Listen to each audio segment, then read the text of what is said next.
Hi there, I'm Manu and this is Italy Made Easy. Today we're looking at tips to help you pick up a foreign language. Whatever the language is, these tips will help you. Now, I hope that you're learning Italian. If not, consider it. But whatever you're learning, I'm going to share my experience, which is over 25 years in learning languages as a linguist, as a translator, as an educator, and as a polyglot. So please trust me on this. So as I mentioned in the previous video, by the way, this is tip number 3, so in case you missed the first 2, check them out. They're really useful. But today we're talking about vocabulary. As I mentioned in the previous video, oversimplifying a language, we basically have 3 components to a language. The sounds of it, the pronunciation, the way the way it sounds when you hear it or when you speak it. The vocabulary, which is the things that you talk about, and then the grammar, which creates the meaning, like it puts the sentence together, but then it tells you whether something is or isn't, was or will be, and stuff like that. Okay, so as you can easily understand, vocabulary is essential to language learning.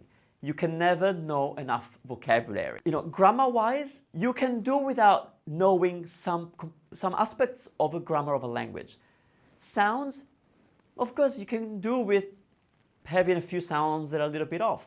But the more vocabulary you know, the more you're able to communicate. So please make it a priority for your language learning to focus on vocabulary. Now, vocabulary is endless. I don't know how many words we have in Italian. I don't know how many words we have in English. There's so many that most people don't know them. But here's the good news. Most people are so lazy in the way we live our life that we use a very limited range of vocabulary in our everyday life. But this is really good news for you learning that language.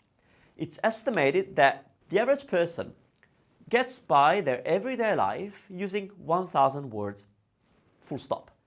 Meaning they talk about the same 1,000 things. Now, if you're a person that is more educated, like a more educated person might use 2,000 words.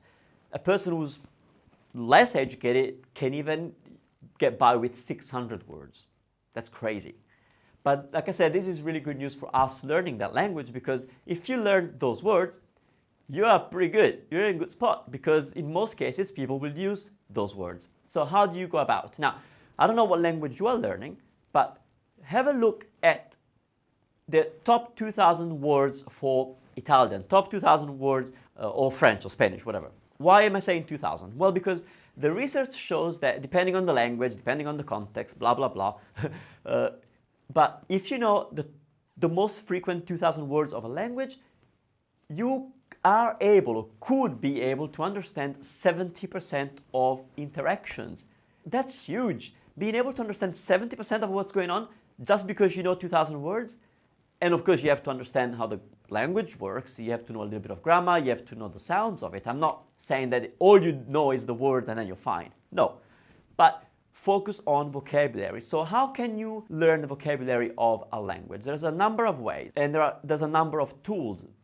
Luckily, these days, there's a lot of free stuff that you can use to learn the vocabulary of a language. I recommend 2 apps mainly for language, to pick up the vocabulary of a language. The first one, it's called Memrise. I'll have a link right on the video and in the description, so don't worry about it. But Memrise is a free website that helps you memorize the vocabulary of a language.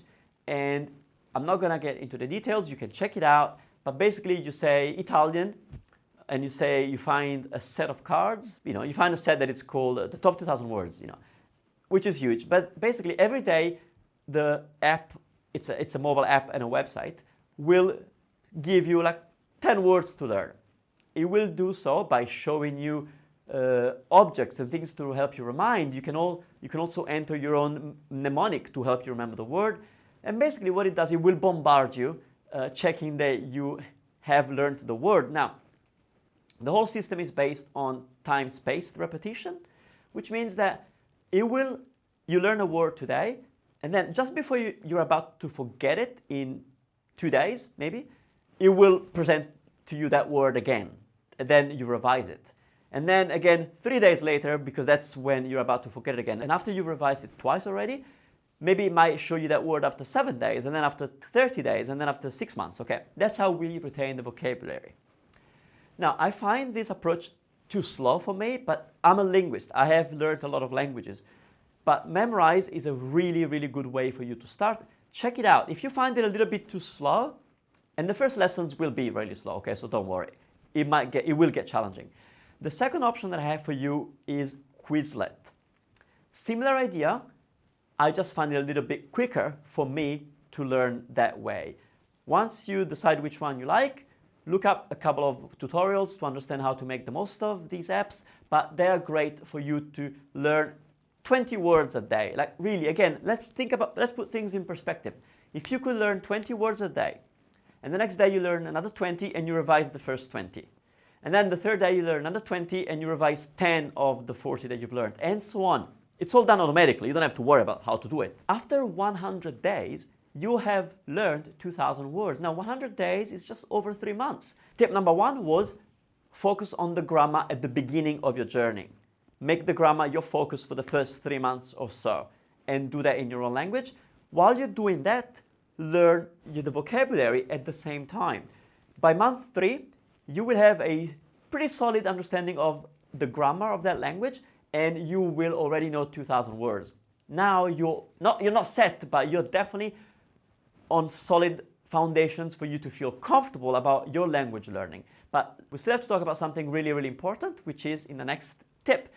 So that's all for now. Grazie mille and have a great day. Ciao, ciao.